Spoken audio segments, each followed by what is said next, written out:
வணக்கம். ஜெம் செய்திகளுக்காக நான் அரசு. இந்திய நேரப்படி காலை 8:30 மணி செய்திகள். முதலில் ஜெம் தலைப்புச் செய்திகளை காணலாம். பாஜக அரசின் புதிய ஆயுதமாக மாறியுள்ளது மத்திய தணிக்கை வாரியம்.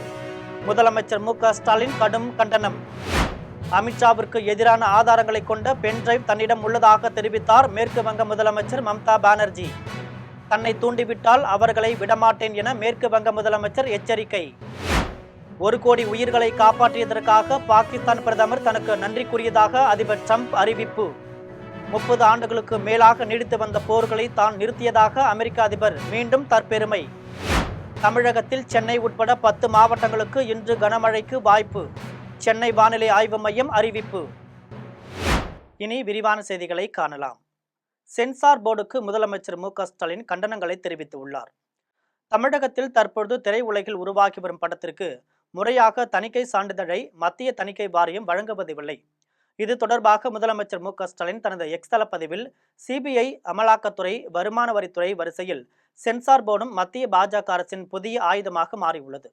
இதனால் மத்திய தணிக்கை வாரியத்திற்கு தனது கடுமையான கண்டனத்தை தெரிவித்துக் கொள்வதாக பதிவிட்டுள்ளார். அமித்ஷாவிற்கு எதிரான ஆதாரங்களை கொண்ட பென்டிரைவ் தன்னிடம் உள்ளது என்று மேற்கு வங்க முதலமைச்சர் மம்தா பானர்ஜி தெரிவித்துள்ளார். மேற்கு வங்க மாநிலத்தில் உள்ள திரிணாமுல் காங்கிரஸ் ஐடி பிரிவு தலைவருக்கு சொந்தமான இடங்களில் கடந்த வியாழக்கிழமை அமலாக்கத்துறையினர் சோதனை மேற்கொண்டனர். இதை கண்டித்து திரிணாமுல் காங்கிரஸ் கட்சியினர் போராட்டங்களில் ஈடுபட்டு வருகின்றனர். இதைத் தொடர்ந்து மேற்கு வங்க முதலமைச்சர் மம்தா பானர்ஜி அமலாக்கத்துறை சோதனையை கண்டித்து கொல்கத்தாவில் மாபெரும் பேரணியில் ஈடுபட்டார். இதன் பின்னர் பேசிய அவர், நிலக்கரி ஊழல் பணம் டெல்லியில் உள்ள தலைவர்களிடம் சென்று சேர்ந்துள்ளது என்றும், தன்னிடம் அதற்கான ஆதாரங்கள் இருப்பதாகவும், தேவைப்பட்டால் அதை தான் வெளியிடப் போவதாகவும் தெரிவித்தார். தொடர்ந்து பேசிய மம்தா பானர்ஜி, அமித்ஷாவுக்கு எதிரான ஆதாரங்களை கொண்ட பென்டிரைவ் தன்னிடம் உள்ளது என்றும், தான் வழக்கமாக எதிர்வினை ஆற்றுவதில்லை என்றும், ஆனால் யாராவது தன்னை தூண்டிவிட்டால் அவர்களை விடமாட்டேன் என்று எச்சரிக்கை விடுத்தார். கோடி உயிர்களை காப்பாற்றியதற்காக பாகிஸ்தான் பிரதமர் தனக்கு நன்றி கூறியதாக அதிபர் ட்ரம்ப் தெரிவித்துள்ளார்.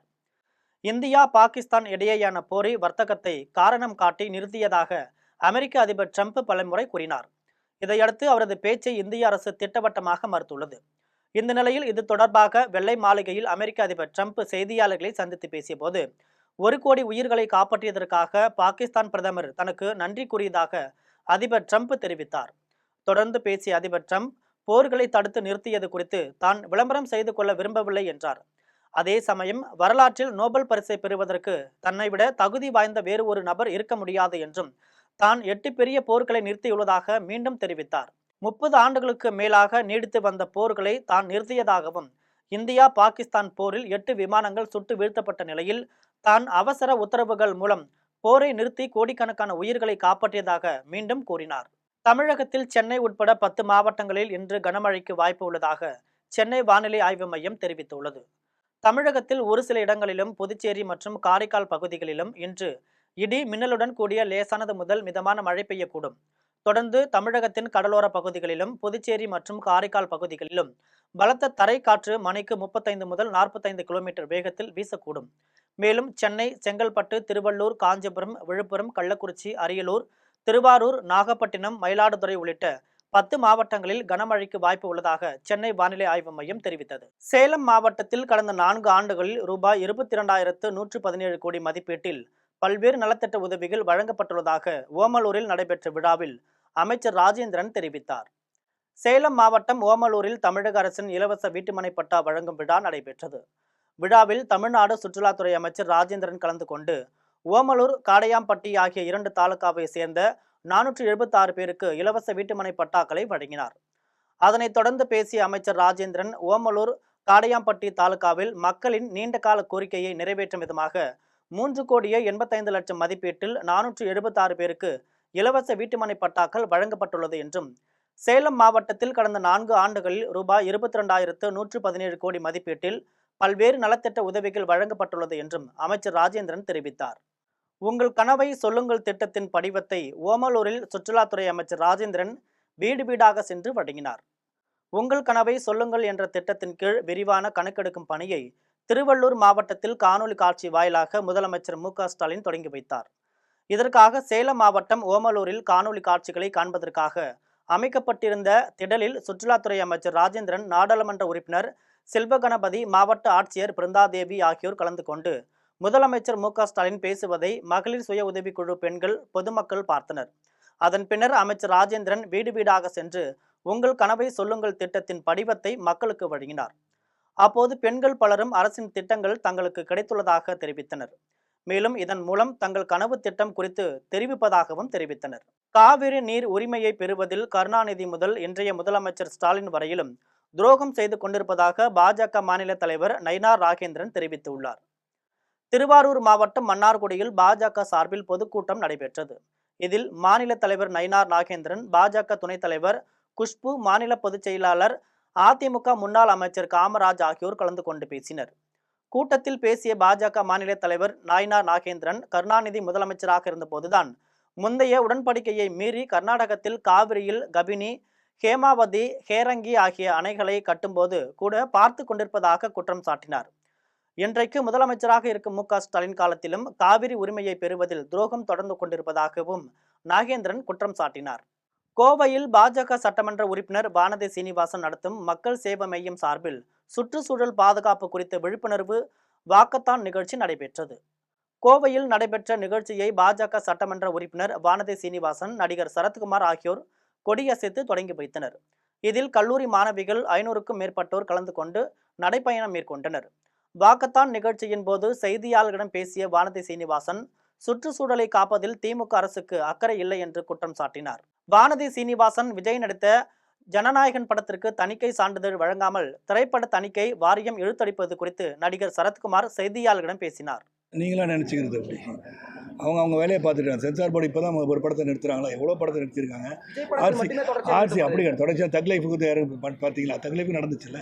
அதுக்கு முன்னாடி அவர் நடித்த படத்துக்கே வந்து ஜெயலலிதா அம்மா பார்க்க போனார்ல, கை கட்டி நின்னார் ரோட்டில். அப்போ வந்து அதுக்கு தான் போய் நின்றுட்டு இருந்தார். அப்போ இதெல்லாம் நடக்கிறது வந்து it's not political. Everything you take it as political. ஏன்னா இது வந்து எல்லாமே பொலிட்டிக்கலாக தான் நடக்குதுன்னு என்ற எண்ணத்தை முதல்ல மாற்றிக்கணும். Censor board why should interfere with anybody. அந்த படத்தில் வந்து கட்சி கொடுக்குறாங்கன்னா அது ஏதோ சரியா இல்லைன்னு அவங்க நினைக்கிறாங்க. It's a free thing. People are from the industry our representation போய் உட்காடுறாங்க. அந்த அரசியல்வாதி போய் மேலே உட்காரல. Few members from the industry which throughout the country அவங்க உட்காடுறாங்க. அவங்க பார்த்து அவங்க வந்து சொல்கிறாங்க. அதுக்காக அந்த படம் ரிலீஸ் ஆகணுன்ற ஆசை எல்லாருக்கும் இருக்கும், எனக்கும் இருக்குது. ஒரு படம் எடுக்கிறது வந்து ரொம்ப கஷ்டம், அது ரிலீஸ் ஆகணும். ஆனால் அது வந்து சட்டத்துக்கு உட்பட்டு தான் இருக்கணும் எல்லாம். அதனால் எல்லாத்தையுமே இது வரலைன்னா அது காரணம் வந்து அரசுன்னு சொல்கிறதோ இதெல்லாம் I don't think it is the right way to approach. Tamil Nadu நுகர்பொருள் வாணிப கழக பருவகால பணியாளர்கள் பணி நிரந்தரம் செய்ய கோரி திருத்துறைப்பூண்டி சட்டமன்ற உறுப்பினர் சந்தித்து கோரிக்கை மனு அளித்தனர்.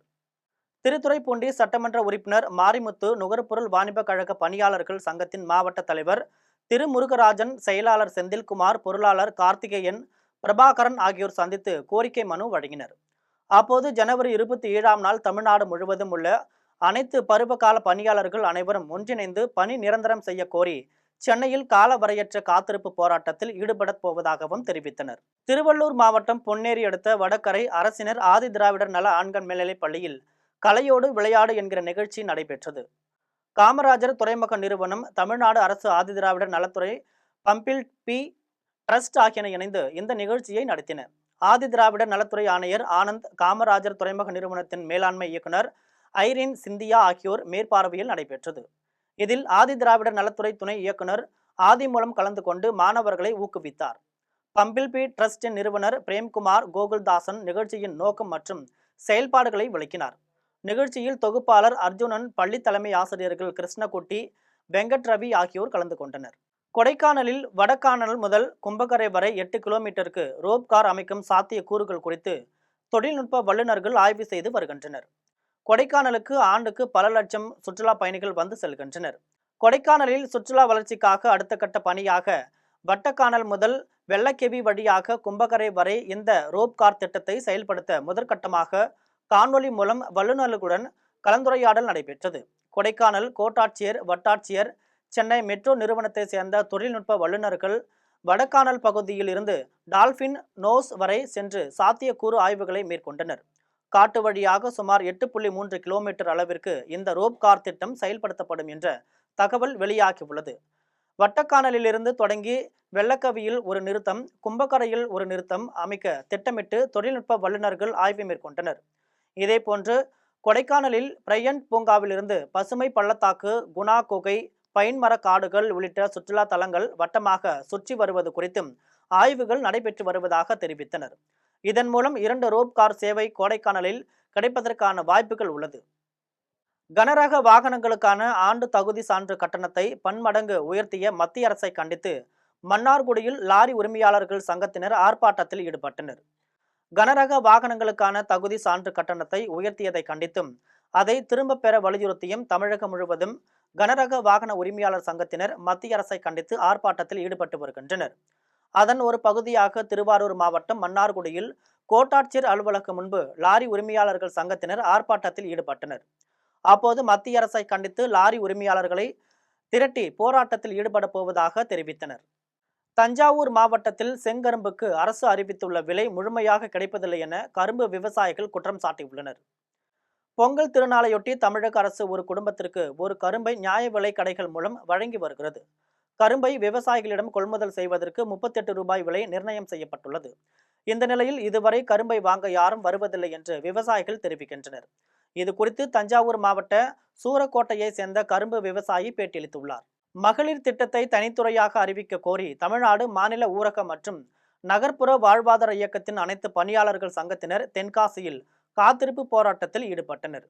தென்காசி புதிய பேருந்து நிலையம் முன்பு தமிழ்நாடு ஊரக மற்றும் நகர்ப்புற வாழ்வாதார இயக்க அனைத்து பணியாளர்கள் சங்கத்தின் கூட்டமைப்பினர் 14 அம்ச கோரிக்கைகளை வலியுறுத்தி காத்திருப்பு போராட்டத்தில் ஈடுபட்டனர். அப்போது மகளிர் திட்டத்தை தனித்துறையாக அறிவித்து அரசின் நேரடி கண்காணிப்பில் இருக்க ஆணை பிறப்பிக்க வேண்டும், மருத்துவம் மற்றும் விபத்து கால விடுப்பிற்கான ஊதியத்தை சம்பளத்துடன் வழங்க வேண்டும், பெண் பணியாளர்களுக்கு மகப்பேறு விடுப்பு ஊதியத்துடன் வழங்க வேண்டும், ஊரக மற்றும் நகர்ப்புற வாழ்வாதார பணியாளர்களுக்கு பணி மதிப்பீடு அடிப்படையில் ஊதிய உயர்வு வழங்க வேண்டும், வெளியேற்றப்பட்ட பணியாளர்களுக்கு மீண்டும் பணி வாய்ப்பு வழங்க வேண்டும் என்பன உள்ளிட்ட 14 அம்ச கோரிக்கைகளை வலியுறுத்தினர். போராட்டத்தில் 300க்கும் மேற்பட்ட பெண்கள் கலந்து கொண்டு அரசிற்கு எதிராக கண்டன கோஷங்களை எழுப்பினர். மாமல்லபுரம் அருகே வெடிகுண்டு வைத்திருப்பதாக பொய்யான தகவலை பரப்பிய சேலத்தை சேர்ந்த நபரை மாமல்லபுரம் காவல்துறையினர் கைது செய்து சிறையில் அடைத்தனர். செங்கல்பட்டு மாவட்டம் மாமல்லபுரத்தில் முக்கிய சாலையான ECR OMR சந்திப்பில் பூஞ்சேரி பகுதியில் வெடி விபத்து ஏற்பட போவதாகவும் பெரும் சேதம் ஏற்பட்டும் எனும் செங்கல்பட்டு மாவட்ட காவல்துறை கண்காணிப்பாளர் அலுவலகத்திற்கு தொலைபேசி வாயிலாக தகவல் கிடைத்தது. இதனையடுத்து காவல்துறை கண்காணிப்பாளர் சிபின் உத்தரவிட்டதன் பேரில் மாமல்லபுரம் உட்கோட்ட துணை காவல் கண்காணிப்பாளர் அறிவழகன் தலைமையிலான காவல்துறையினர் சம்பவ இடத்திற்கு சென்று தீவிர தேடுதல் வேட்டையில் ஈடுபட்டனர். அங்கு சந்தேகிக்கும்படும்படி ஏதும் இல்லாத காரணத்தினால் தொலைபேசியில் பேசிய நபரை மீண்டும் தொடர்பு கொண்டு பேசிய போது அந்த நபர் வேண்டுமென்றே காவல் கட்டுப்பாட்டு அறைக்கு தவறான தகவலை பரப்பி வதந்தியை ஏற்படுத்தியது தெரிய வந்தது. இது சம்பந்தமாக வழக்கு பதிவு செய்த மாமல்லபுரம் காவல்துறையினர் மிரட்டல் விடுத்த நபரின் செல்போன் எண்ணை டிராக் செய்து பார்த்தபோது வெடிகுண்டு மிரட்டல் விடுத்த நபர் சேலம் மாவட்டம் மேட்டூர் தாலுகா மேஞ்சேரி கிராமத்தை சேர்ந்த சீனு என்கிற கோளாறு என்பது தெரிய வந்தது. இதனையடுத்து மாமல்லபுரம் உதவி ஆய்வாளர் பரசுராமன் தலைமையிலான தனிப்படை காவல்துறையினர் சேலத்திற்கு சென்று வெடிகுண்டு மிரட்டல் விடுத்த நபரை கைது செய்து மாமல்லபுரம் காவல் நிலையம் அழைத்து வந்து நீதிமன்றத்தில் ஆஜர்படுத்தி சிறையில் அடைத்தனர். கந்தன் கருணை உள்ளிட்ட முருகப்பெருமானின் பாடல்களை பாடி அசத்தி வரும் குட்டி பாடகி தியா ஸ்ரீ முத்துமாலை முருகன் கோவிலில் முருகனின் பாடல்களை பாடி சாமி தரிசனம் செய்தார். சேலம் மாவட்டம் வாழப்பாடி அருகே உள்ள ஸ்ரீ முத்துமலை முருகன் கோவிலில் மார்கழி மாதம் தேய்பிறை சஷ்டியில் முருகப்பெருமானுக்கு பல்வேறு வாசனை திரவிய பொருட்களால் சிறப்பு அபிஷேகம் செய்யப்பட்டு வண்ண மலர்களால் அலங்கரிக்கப்பட்டு சிறப்பு பூஜை நடைபெற்றது. பூஜையில் பாடகி சிறுமி தியா பங்கேற்று முருகப்பெருமான் பாடல்களை பாடி சாமி தரிசனம் செய்தார். அப்போது கோவில் நிர்வாகம் சார்பில் தியாவிற்கு சால்வை மற்றும் மாலை அணிவித்து சிறப்பு செய்யப்பட்டது. அதனைத் தொடர்ந்து ஏராளமான பக்தர்கள் நீண்ட வரிசையில் காத்திருந்து சாமி தரிசனம் செய்தனர். முதலமைச்சர் மு.க. ஸ்டாலின் ஒரு நாளைக்கு குறைந்தது 1 மணி நேரமாவது புத்தகங்கள் வாசியுங்கள் என கூறியதாக அமைச்சர் அன்பில் மகேஷ் தெரிவித்துள்ளார். திருச்சி மாவட்டம் தனியார் கல்லூரியில் கலை இலக்கிய பெருமன்றம் சார்பில் இசையமுரசு நாகூர் ஹனிபாவின் 100ஆண்டு விழா கல்லூரி இயக்குனர் லூயிஸ் பிரீட்டோ தலைமையில் நடைபெற்றது. விழாவில் பள்ளிக்கல்வித்துறை அமைச்சர் அன்பில் மகேஷ் பங்கேற்று பாஸ்டின் ராஜ் எழுதிய நாகூர் EM அனிபாவின் இசைப்பணிகள், ஹமீம் முஸ்தபா எழுதிய குரல் எழுத்து போன்ற நூல்களை வெளியிட்டார். தொடர்ந்து அவர் விழாவில் பேசிய போது இசைமுரசு நாகூர் அனிபா மெல்லிசை பாடகர் என்று சொல்வதை விட கம்பீர குரலுக்கு சொந்தக்காரர் என்று சொல்வதுதான் பொருத்தமாக இருக்கும் என்று கூறினார். மேலும் முதலமைச்சர் மு.க. ஸ்டாலின் ஒரு நாளைக்கு குறைந்தது 1 மணி நேரமாவது புத்தகங்கள் வாசியுங்கள் என கூறியதாக தெரிவித்தார். இந்த நிகழ்வில் திமுக மாநகர் செயலாளர் மதிவாணன், முனைவர் வாசுதேவன், கவிஞர் கலியமூர்த்தி, தமிழ்துறை தலைவர் பேராசிரியர் சதீஷ்குமரன், கல்லூரி முதல்வர் முனைவர் உமா மகேஸ்வரி ஆகியோர் கலந்து கொண்டனர். போக்குவரத்து துறை சார்பில் நடைபெற்ற சாலை பாதுகாப்பு குறித்த விழிப்புணர்வு வாகன பேரணியையும் புதிய ஈர்ப்பு வாகனங்களையும் அமைச்சர் வேலு தொடங்கி வைத்தார். திருவண்ணாமலை மாவட்ட ஆட்சியர் அலுவலகத்தில் தமிழ்நாடு போக்குவரத்து துறை சார்பில் நடைபெற்ற சாலை பாதுகாப்பு குறித்த விழிப்புணர்வு வாகன பேரணியை பொதுப்பணித்துறை அமைச்சர் வேலு கொடியசைத்து தொடங்கி வைத்தார். பேரணியில் 300க்கும் மேற்பட்ட இருசக்கர மற்றும் 4 சக்கர வாகனங்கள் மூலம் சென்று சாலை பாதுகாப்பு விழிப்புணர்வு குறித்த துண்டு பிரசுரங்களை வழங்கி பொதுமக்களுக்கு விழிப்புணர்வை ஏற்படுத்தினார். தொடர்ந்து வருவாய்த்துறையினரின் பயன்பாட்டிற்காக 8 புதிய ஈர்ப்பு வாகனங்களை அமைச்சர் வேலு கொடியசைத்து தொடங்கி வைத்து வாகனங்களின் சாவிகளை வழங்கினார். இந்நிகழ்வில் மாவட்ட ஆட்சியர் தர்பகராஜ், நாடாளுமன்ற உறுப்பினர் அண்ணாதுரை, சட்டமன்ற உறுப்பினர் கிரி, மாவட்ட வருவாய் அலுவலர் ராம் பிரதீம் ஆகியோர் கலந்து கொண்டனர். காஞ்சிபுரத்தில் உங்க கனவை சொல்லுங்கள் திட்ட பணியில் ஈடுபடும் தன்னார்வலர்களுக்கு தொப்பி மற்றும் கைபேசி இணைப்புகளை கைத்தறி மற்றும் துணிநூல் துறை அமைச்சர் காந்தி வழங்கினார். காஞ்சிபுரம் மாவட்ட ஆட்சியர் அலுவலகத்தில் உள்ள மக்கள் நல்லுறவு மைய கூட்டரங்கில் கைத்தறி மற்றும் துணிநூல் துறை அமைச்சர் காந்தி உங்க கனவை சொல்லுங்கள் என்ற புதிய திட்ட பணிகளை மேற்கொள்ளும் தன்னார்வலர்களுக்கு தொப்பி மற்றும் கைபேசி இணைப்புகள் வழங்கினார். காஞ்சிபுரத்தில் உங்கள் கனவு திட்டத்தின் ஊரக மற்றும் நகர்ப்புற பகுதிகளில் மொத்தம் 829 தன்னார்வலர்கள் இப்பணியில் ஈடுபட்டுள்ளனர். இந்த நிகழ்வில் காஞ்சிபுரம் நாடாளுமன்ற உறுப்பினர் செல்வம், காஞ்சிபுரம் சட்டமன்ற உறுப்பினர் MP எழிலரசன், மாவட்ட வருவாய் அலுவலர் முருகேசன், அரசு அலுவலர்கள் மற்றும் மகளிர் சுய உதவி குழுக்கள் கலந்து கொண்டனர். தேனி அதன் சுற்று வட்டார கிராமத்திற்கு செல்லும் சாலை மிகவும் சேதமடைந்து குண்டும் குழியுமாக காட்சியளிப்பதால் தார் சாலை அமைத்து தர வேண்டும் என கிராம மக்கள் மற்றும் வாகன ஓட்டிகள் கோரிக்கை விடுத்துள்ளனர். தேனி மாவட்டம் எட்டயப்பராஜபுரம் கிராமத்திலிருந்து தேக்கம்பட்டி, அடைக்கம்பட்டி மற்றும் அதன் சுற்று வட்டார கிராமத்திற்கு செல்ல கடந்த 5 ஆண்டுகளுக்கு முன்பாக புதிதாக அமைக்கப்பட்ட தார் சாலை தற்போது வரை புதுப்பிக்கப்படாமல் உள்ளது. இதனால் வாகன ஓட்டிகள், பொதுமக்கள், இருசக்கர வாகனங்கள் இரவு நேரங்களில் அடிக்கடி விபத்தில் சிக்குவதாக கூறுகின்றனர். இருசக்கர வாகனம் முதல் கனரக வாகனங்கள் வரை இந்த சாலையில் சென்று வருவதால் புதிய தார் சாலையை அமைத்து தர வேண்டும் என அப்பகுதி கிராம மக்கள் மற்றும் வாகன ஓட்டிகள் கோரிக்கை விடுத்துள்ளனர். ஆண்டிவட்டி தாலுகா எட்டப்பராஜ கிராமத்தில் வசிக்கிற வேல்முருகன் ஐயர் நான் பேசுகிறேன். எங்கள் எட்டப்பராஜ கிராமத்திலேருந்து மரிக்குண்டு கிராமம் வரைக்கும் ஒரு 6 கிலோமீட்டருக்கு உள்ள ஒரு சாலை வந்து கடந்த 3-4 வருஷமாக சேதமாகி வாகனங்கள் பயணிக்கிற அளவுக்கு இல்லாத ஒரு தகுதியற்ற சாலையாக மாறி போயிடுச்சு. இந்த சாலையை வந்து குறுகலான இந்த சாலையில் ஒரு வாகனம் போச்சுன்னா ஒரு வாகனம் வந்து ஒதுங்கி போக வழி இல்லாததுனால சாலையை வந்து சீரமைச்சு கொடுக்கணும். அதே சமயத்தில் வந்து அகலப்படுத்தி கொடுக்கணும். ஏன்னா இந்த சாலையில் தான் அரசு பேருந்துகளும், கல்லூரி வாகனங்களும், மில் தொழிலாளியோட வாகனங்களும், காற்றாலை மின்சார வாகனங்களும் அனைத்துமே இதில் பயணம் செஞ்சுட்டு இருக்கிறாங்க. அதனால் இந்த சாலையை வந்து ஒரு வாகன போக்குவரத்து ஏற்ற சாலையாக செப்பனிச்சு கொடுக்கணும். அதே சமயத்தில் அகலப்படுத்தி கொடுக்கணுன்றது இந்த கிராமங்கள் சார்பாக நான் வந்து கேட்டுக்கிறேன். தேனியில் அரசு பேருந்தில் 12 கிலோ கஞ்சா கடத்தி வந்த 2 நபர்களை காவல்துறையினர் கைது செய்துள்ளனர். தேனி மாவட்டம் கடமலைக்குண்டு கண்டமனூர் சாலையில் காவல்துறை உதவி ஆய்வாளர் தீபக் தலைமையிலான காவல்துறையினர் தீவிர வாகன சோதனையில் ஈடுபட்டனர். அப்போது டானா தோட்டம் பேருந்து நிறுத்தத்தில் சந்தேகத்திற்கு இடமான வகையில் நின்று கொண்டிருந்த இருவரை பிடித்து காவல்துறையினர் விசாரணை மேற்கொண்டனர். தொடர்ந்து அவர்கள் வைத்திருந்த கைப்பைகளை சோதனையிட்ட போது 12 கிலோ கஞ்சா மற்றும் கஞ்சா விற்ற பணம் 16,800 ரூபாய் பணம் இருந்தது தெரிய வந்தது. விசாரணையில் அவர்கள் திண்டுக்கல்லை சேர்ந்த பாண்டி, கமப்பத்தை சேர்ந்த ரமேஷ் என்பதும் தெரிய வந்தது. இதனைத் தொடர்ந்து இருவரையும் கைது செய்த காவல்துறையினர் ஆண்டிப்பட்டி நீதிமன்றத்தில் ஆஜர்படுத்தி சிறையில் அடைத்தனர். மீண்டும் ஜெம் தலைப்புச் செய்திகள். பாஜக அரசின் புதிய ஆயுதமாக மாறியுள்ளது மத்திய தணிக்கை வாரியம். முதலமைச்சர் மு.க. ஸ்டாலின் கடும் கண்டனம். அமித்ஷாவிற்கு எதிரான ஆதாரங்களை கொண்ட பென்டிரைவ் தன்னிடம் உள்ளதாக தெரிவித்தார் மேற்கு வங்க முதலமைச்சர் மம்தா பானர்ஜி. தன்னை தூண்டிவிட்டால் அவர்களை விடமாட்டேன் என மேற்கு வங்க முதலமைச்சர் எச்சரிக்கை. 1 கோடி உயிர்களை காப்பாற்றியதற்காக பாகிஸ்தான் பிரதமர் தனக்கு நன்றி கூறியதாக அதிபர் ட்ரம்ப் அறிவிப்பு. 30 ஆண்டுகளுக்கு மேலாக நீடித்து வந்த போர்களை தான் நிறுத்தியதாக அமெரிக்க அதிபர் மீண்டும் தற்பெருமை. தமிழகத்தில் சென்னை உட்பட 10 மாவட்டங்களுக்கு இன்று கனமழைக்கு வாய்ப்பு. சென்னை வானிலை ஆய்வு மையம் அறிவிப்பு. இத்துடன் ஜெம் செய்திகள் நிறைவடைகின்றன. மீண்டும் ஜெம் செய்திகள் மதியம் 1:30 மணிக்கு. உடனுக்குடன் செய்திகளை காண GemLive.tv என்ற இணையதளத்தில் இணைந்திருங்கள். நன்றி, வணக்கம்.